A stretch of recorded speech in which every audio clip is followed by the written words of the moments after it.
Olá, você está no canal Amador. Vamos aqui falar de mais uma leitura feita. E se trata do primeiro livro aqui de 2021, né? E não há melhor maneira de começar 2021 do que o quê? Um soco no estômago, que é o quê? Laranja Mecânica, do Anthony Burgess. Conhecia pelo nome, né? Conhecia pelo nome. O filme também, né? Um dos mais conhecidos aí do Stanley Kubrick. E assim, eu não imaginava que fosse ser isso aqui que eu li. Não imaginava. Eu tinha uma ideia do tema principal do livro, né, sobre a questão da violência, desses jovens delinquentes e tal, mas para mim isso é a camada superior ali do livro, né? É o que você encontra ali nessa primeira camada, na ponta do iceberg, porque tem muita coisa por baixo desse iceberg. A própria vida do Anthony Burgess também é uma vida interessante, porque ele foi uma pessoa, um escritor muito prolífico, né? Escreveu muita coisa. A sua esposa, inclusive, teve relatos, né, em que ela falou que ela foi violentada por homens, e acho que foi um dos gatilhos ali que o próprio autor teve para escrever esse livro aqui. Ele mesmo também foi diagnosticado com uma doença terminal. Eu não lembro se é câncer, mas e com essa doença terminal, o que ele fez? Eu preciso escrever, deixar bastante coisa escrita para que depois da minha morte seja publicada e servir de fonte de renda, né, para minha própria esposa. Mas aí, felizmente, esse diagnóstico, né, estava errado. E um desses livros que ele escreveu para ser publicado póstumamente foi o próprio Laranja Mecânica. O que aconteceu? O diagnóstico foi deixado, foi colocado como errado, né? E ele não ia morrer nem tão cedo. Aí deu tempo, sim, de revisar aqui os textos, não esse como outros também, fazer aquele polimento um pouquinho mais apurado, né? Para aí sim publicar esse livro aqui, que foi publicado em 1962, né? E que não alcançou aquele sucesso imediato, né? Foi bem morno, mas com o filme de 71 de Stanley Kubrick, aí sim o povo meio que descobriu quem era Laranja Mecânica, a história do Alex Delarge aqui dentro. E de fato, eu só ouço críticas positivas do filme, não assisti ele ainda, e que alçou aí o patamar, né, da nossa cultura pop aí, a cultura cinematográfica, e também alçando Anthony Burgess a esse autor que hoje é muito conhecido. E nesse livro a gente vai conhecer a história de Alex, né, Alex Delarge. Esse jovem aqui ele vai ser adolescente, 13, 15 anos mais ou menos, mas no filme, né, o Maxwell McDowell, se não me engano, tinha 28 anos quando fez o Alex. Também não é por menos, né, gente? Aqui há muitas cenas de violência, estupro, palavrão, enfim. Seria interessante um jovem, né, um adolescente de 15 anos, fazer, estrelar o filme, né, da adaptação desse livro aqui. E esse Alex é esse garoto que ele vive com os pais, né? E durante a noite ele sai com um grupo de amigos, né? Pelas ruas ali dessa Londres futurística, né? Em que a violência ali tomou conta, em que o governo ali também tenta buscar algumas medidas para lidar com esse tipo de ação. Uh, eles saem pela noite assim e acabam fazendo o que sabem fazer. Bater nas pessoas, né? Espancar as pessoas. Tem normalmente ele chega a estuprar uma menina, né? E cometer outros tantos delitos.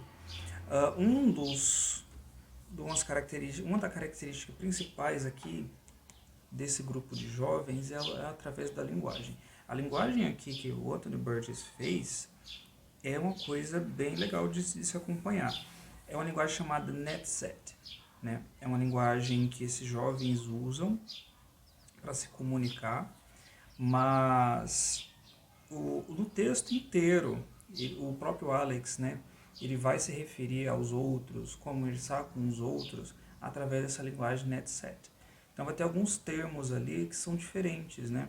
São termos oriundos ali, por exemplo, da linguagem eslava, da linguagem russa, ou até mesmo que eles chamam aqui de Riemann Slang. Aqui no prefácio dessa edição, eles falam um pouquinho sobre o processo de criação dessa linguagem e também até mesmo da tradução aqui para o nosso português. Né? Na página 11, ele coloca, mas a linguagem netset não se restringe ao uso de substantivos de origem eslava. Ele também se vale de pelo menos de duas outras características básicas. A primeira é que Burgess denominou Riemann Slang, uma espécie de gíria rimada que é uma mistura de Cockney, o modo de falar da classe operária, com um vocabulário de repetições típico de crianças em fase de aprendizado da fala. E a outra, menos utilizada, mas sempre presente no decorrer da narrativa, é uma espécie de falar pseudo-elisabetano, né? Uma tentativa de aproximação do rigor formal conhecido por nós através de peças de William Shakespeare ou Christopher Marlowe, escritas no século XVI. Né? Então, uma das mais notórias aqui é o tipo de linguagem. Então, você vai aqui, logo no primeiro capítulo, você vai lidar com esse tipo de linguagem. E assim, o intuito do próprio Burgess era que o leitor que pegasse esse livro aqui tivesse essa mesma estranheza. Tivesse a estranheza em lidar com essa personagem falando essa língua e que você não tivesse nem ao menos um glossário para saber o que de fato eles estavam conversando ali, para causar essa estranheza. E com o decorrer da leitura, essa estranheza fosse amenizada, você se acostumasse um pouquinho mais e aos poucos você pesca alguns significados ali pelo modo que essas palavras são inseridas ali no discurso, né? Mas nessa edição aqui tem um glossário, logo no finalzinho tem um glossário assim, com todas as palavras, né, que o autor colocou. Aqui ele comenta, ó, quer ver? Ó, na intenção original de Burgess era provocar uma forte sensação de estranhamento no leitor, talvez como se ele fosse um vextarre, né, jogar, aí tem essa palavra vextarre, jogado subitamente em um mundo mais jovem, mais violento e absolutamente incompreensível. Então, era para causar de fato essa estranheza consciente no leitor. E de fato, eu comecei a ler aqui, foi poucas as vezes que eu recorri ao glossário, acho que eu só fui mais no final da leitura. E sim, causa essa estranheza, algumas palavras você às vezes não sabe o que significa, algumas já começa a deduzir. Né? Enfim, vamos voltar ao Alex aqui. Então esse Alex ele sai para essas noites, para fazer essas badernas, para causar esse tumulto. Tem um grupo de amigos, né, que também causam a mesma coisa. Em determinado momento, eles encontram um senhor que ele está com uns livros. E dentre esses livros, ele está escrevendo justamente um livro chamado Laranja Mecânica. E ali ele dá o tom, né, da explicação do que é essa laranja mecânica. A tentativa de impor ao homem uma criatura evoluída e capaz de atitudes doces que escorra suculento pelos lábios barbados de Deus, no fim, afirmo que a tentativa de impor leis e condições que são apropriadas a uma criação mecânica. Contra isto, eu levanto minha caneta espada. Ele quer dizer o seguinte, que para ele, Deus, como se tivesse uma árvore, né, mais ou menos, em que as pessoas fossem esse fruto, como se fosse essa laranja e tal, aquela coisa toda. E laranja mecânica, justamente como o nome diz, é você mecanizar algo que já é natural. Né? A laranja é uma coisa natural. Você colocar mecânica, você pode induzir o comportamento, induzir essa naturalidade embutida nessa coisa viva. Então, nada mais é que você condicionar a umas atitudes, condicionar pensamentos de algo que é natural. Você elimina o poder de escolha, você elimina o poder de atos, de fala, de pensamento. Você mecaniza tudo isso. Né? Então, essa é a principal mensagem que o título aqui da Laranja Mecânica impõe. Bom, aí o Alex, ele tem esse grupo de amigos, né? Só que em determinado momento ele começa esse grupo de amigos ali começa a romper, né? Eles começam a ter ali um tipo de discussão, principalmente partindo do Alex a respeito de quem é o líder. Precisa-se necessariamente ter um líder daquele grupo, né? Que determinasse ali, isso é legal, vamos fazer isso, vamos fazer aquilo, vamos encontrar isso, tal, tal, tal, tal. E, de certa maneira, esse pensamento do Alex causa um estranhamento nos outros, né? Principalmente na personagem chamada Tosco, aqui dentro dessa história. E com esse atrito acontecendo ali no grupo, em determinado momento eles decidem ir atacar uma senhora.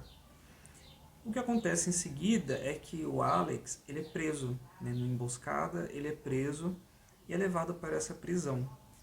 Né? E lá na prisão ele vai ser condicionado, né? Primeiro é feito ali, é chamado uma pessoa e ele vai comentar a respeito dessa questão desse loteamento de pessoas dentro das celas, né? Eu achei interessante essa parte também, em comentar que as celas na verdade são lotadas de pessoas e que o propósito da prisão em ressocializar esses presos ali dentro, né, colocá-los de volta na sociedade, né, agora como se fosse um castigo a ser aprendido, né, e esse loteamento de pessoas impede que essa ressocialização seja mais eficaz.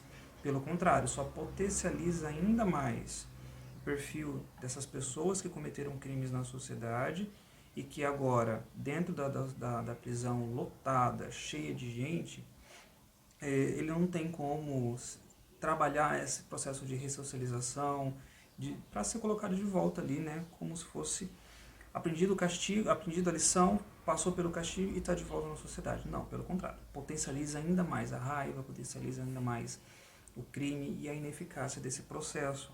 Aí o que eles pensam em fazer? Adotar um método novo, né, chamado método Ludovico.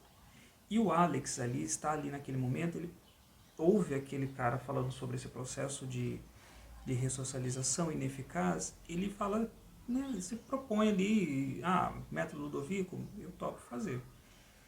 Aí ele escolhe passar por esse método Ludovico, e assim, ele é tirado dessa cadeia e é levado para outro lugar. Ele já tinha passado uns bons anos lá na cadeia, inclusive, né? E depois de uns 8 anos, de 6 a 8 anos mais ou menos, não vou lembrar aqui de cabeça, ele vai para esse novo lugar para passar pelo teste Ludovico. E é aí que o negócio, que a porca torce o rabo. Porque nesse teste Ludovico, o que ele vai fazer é o seguinte, é uma das cenas mais assim, emblemáticas do filme, inclusive, né? Em que você encontra o Alex lá com presilhas no olho, porque acontece, ele passa por um processo de ressignificação do que é a violência, né, do que ele cometeu. Ele é condicionado ali, obrigado mesmo, a assistir filmes em que as pessoas cometem atos violentos contra outras. A mesma coisa que ele fazia, por exemplo, nas ruas, né? Então ele meio que agora ele se vê ali dentro naquela tela. Então ele é obrigado a assistir aquilo, né? Ou não pode piscar, algo do tipo e tal. E o pior, né? Além de ver aquilo, ele, de certa maneira isso começa a remoer um pouquinho dentro dele, né? Com o passar do tempo que ele vai assistindo aqueles vídeos, isso começa a incomodá-lo. E o que é o pior, o Alex tem uma coisa que eles passaram a conhecer, que o Alex ele gosta muito de música clássica, principalmente de Beethoven e tal. A nona de Beethoven é uma que eles mais gostam. E ele gosta muito disso, né? Tem uma parte que inclusive que ele fala sobre a questão da juventude moderna. Na página 44 ele fala sobre a questão da arte, né? Eu achei essa parte bem interessante. A juventude moderna estaria bem melhor se uma vívida apreciação das artes pudesse ser tipo assim incentivada. A grande música, ele dizia, a grande poesia acalmaria a juventude moderna e tornaria a juventude moderna mais civilizadas. A música sempre me deixava afiado, né? Ou seja, ele fala, por isso mesmo, ele fala que ele gostava muito de ouvir, principalmente a música clássica, né? Ele chega no quarto dele, toma seu leite lá, um leite meio esquisito, né? Que dá umas alucinações assim bem nervosa, e botava música clássica para ouvir. Aí o que aconteceu? as pessoas lá que estavam aplicando o método Ludovico nele perceberam isso, até então não sabia, né? Que ele gostava de música clássica, e então o que aconteceu foi o quê? Passaram a colocar esses filmes para ele assistir ao som de música clássica. Isso foi entrando na cabeça dele, de modo que ele não conseguia mais ouvir a música clássica depois desse tratamento e não lembrar, né, das imagens de horror. E isso causava estranheza nele, ele ficava mal com isso, ele ficava ruim, vomitava, ele ficava muito mal mesmo. Isso passava para o físico dele.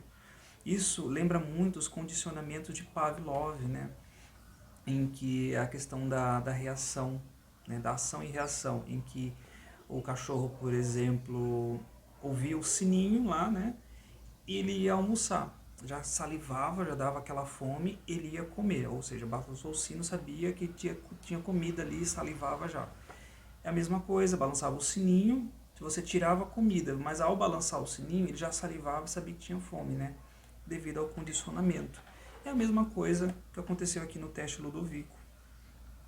E então ele passa a ser essa pessoa que ao ouvir música, a questão do próprio ato sexual e a questão da violência, isso causava repulsa nele e o deixava muito mal. Então ele passa nesse teste Ludovico e acontece coisas assim estranhas, horrorosas com ele, né? E aí é colocado o grande debate, né? Um dos debates do livro, né? Que é o que? A questão do livre-arbítrio. Você condicionar alguém a ser esse ser extremamente bonzinho, né, e tal, você tira o livre-arbítrio da pessoa em escolher ser boa, né? Tem aqui na página 40, não, minto, na página 97. Né, tem um capelão lá que também está acompanhando esse processo do tratamento dele. Ele é uma das pessoas que justamente suscita esse debate, né? Ele comenta, ó, pode não ser bom o pequeno. Aí ele tem um número, né? 6655321, que é o número dele. Pode não ser bom o pequeno tal número. Ser bom pode ser horrível. E quando eu digo isso a você, percebo quão autocontradictório isso soa. Eu sei que perderei muitas noites de sono por causa disso. O que Deus quer? Será que Deus quer acessibilidade ou a escolha da bondade? Será que um homem que escolhe o mal é talvez melhor do que um homem que teve o bem imposto a si? Vai suscitar muito esse debate, né? E lá na frente, na página 128, o propósito do governo é esse, ó. Não estamos preocupados com o motivo, com uma ética superior, estamos preocupados apenas em reduzir o crime. Nem que seja necessário tirar essa bondade, aliás, impor uma bondade na pessoa e não permitir que ela seja uma bondade de livre, espontânea escolha. Então me passa a impressão que esse livro ele quer suscitar esse debate, né? A gente coloca aqui jovens violentos, que não querem nada com nada, e que né, a bondade desses jovens não dá para ser imposta. Né? É preciso ter a escolha. É difícil, não é árduo, né? Aliás, não é fácil trabalhar esse tipo de coisa. Até porque o método mais fácil é o método Ludovico que eles encontraram. Mas aí você constrói o quê? Um sujeito que não tem a opinião, não tem escolha e é fadado, né? Um ser extremamente passivo. Aqui na página 156 há um comentário que diz assim: você não tem mais o poder de decisão. Você está comprometido com atos socialmente aceitáveis. Uma maquininha capaz de fazer somente o bem. E vejo isso claramente. Essa questão sobre os condicionamentos marginais. Música e o ato sexual, literatura e arte, tudo agora deve ser uma fonte não de prazer, mas de dor. Então ele vai suscitar muito esse debate. E aqui, o que acontece? Esse livro é catalogado como aqueles livros de crescimento, né? Eu esqueci o nome agora, ele me fugiu agora da memória. Por quê? Ele é composto por 21 capítulos, né? Quando ele foi lançado, esse 21º não, tinha sido até colocado, tinha sido sublimado ali, né? Mas aí agora, com as novas edições, o 11º vem aqui. Por quê? Tem certos países, né, você atinge a maioridade com 21 anos. E aqui a gente acompanha o Alex desde a adolescência dele, passando por tudo isso, esses problemas todos, né, essa ressignificação do que é ser bom, do que é maldade e tal, entrando na cadeia, passando anos na cadeia, depois saindo da cadeia. E no último capítulo, que é quando ele está com 21, você percebe muito bem a questão da maturidade. Você percebe o quão maduro se tornou o Alex depois de tudo que ele fez. Né? E não foi uma maturidade imposta. Foi uma maturidade através do exemplo que ele escolheu ser aquilo, que ele olhou e optou que é muito fácil destruir. Né? É muito fácil destruir as coisas, destruir, né, o que ele já vinha destruindo. Mas é muito mais prazeroso você ter a dificuldade, aquele trabalho de construir as coisas. Né? Quando ele encontra um amigo dele, é muito interessante a conversa que eles têm. E assim, isso pode soar como spoiler, né, essa questão. Mas é um livro assim que eu acredito que o spoiler não vai estragar muita coisa. O spoiler não deve estragar, porque a graça de tudo é ler isso, como eu falei, né? A própria linguagem net 7 aqui, você causa certa estranheza. E tem tem uns detalhes aqui que eu não comentei, que também vão valer muito a pena conhecer. Então, foi um livro que eu não esperava muita coisa, foi um livro que eu conhecia por nome, né? Demorei um pouquinho para ler, mas valeu a pena. Falam que pode ser uma distopia barra ficção científica, fica nesse limiar aqui, né? Mas é um livro que suscita muito debate e é muito bom. Foi muito bom começar 2021 com essa leitura. Então fica a dica aqui desse livro maravilhoso, interessante, vale muito a pena ser lido. Eu ainda não li, não assisti ao filme, vou ver se eu consigo providenciar para já, né? Mas fica aqui a indicação desse livro aqui, que é muito bom. Bom, se você gostou desse vídeo, curta, se inscreva no canal, tem vídeo aí toda semana e até a próxima.